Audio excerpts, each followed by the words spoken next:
今回はジムニーの電源増設ユニットについて紹介します。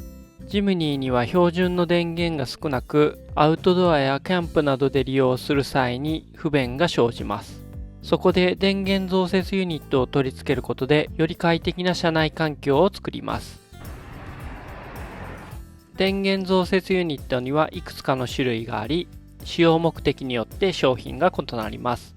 例えば USB ポートを増設するものや AC 電源を増設するもの、バッテリーの充電を行うものなどがあります。また専用設計になっているため、ジムニーに取り付ける際も安心して使えます。今回はジムニー専用設計の増設電源ユニットを取り付けます。特徴は USB-C ポートで急速充電のパワーデリバリーに対応。USB ポート2個口、最大 20W で充電可能。シガーソケット1個口。LED イルミネーションがついており、ふんわり光るアイスブルーライトとセンターコンソールを照らすダウンライトがついています。スマホやコインなどの小物が暗い車内でも見やすくなります。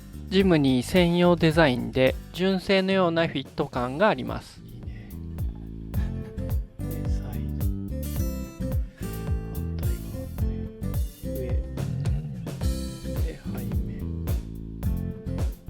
ライトがついてるね。これは白いライトかな。これは青いライトになります。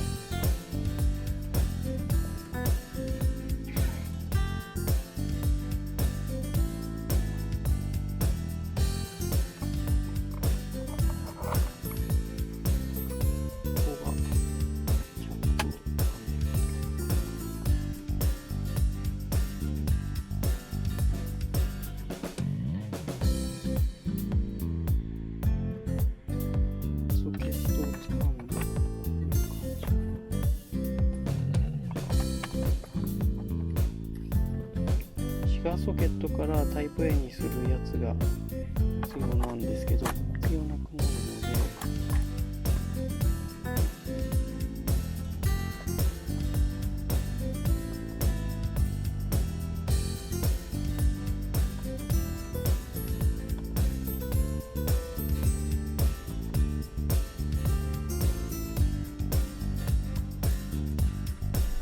で、いろいろつないでも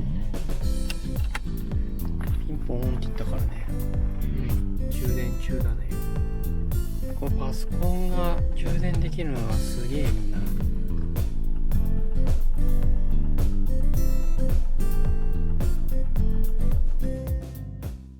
はい、取り付けて使用してみた感想です。USB-C ポートの急速充電のパワーデリバリーポートに対応している。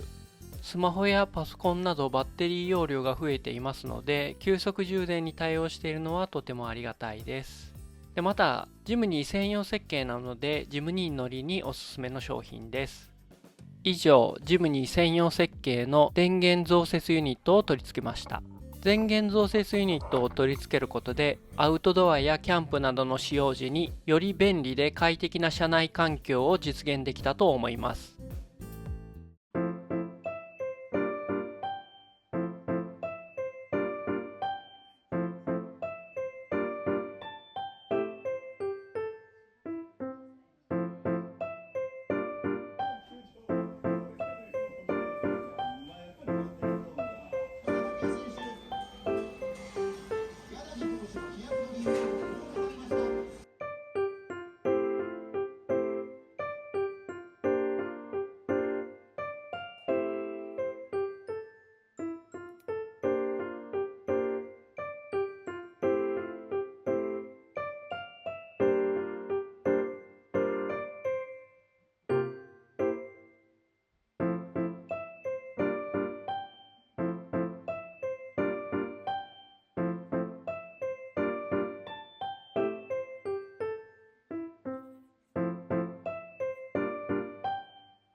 うわ、あったけ、あったけ。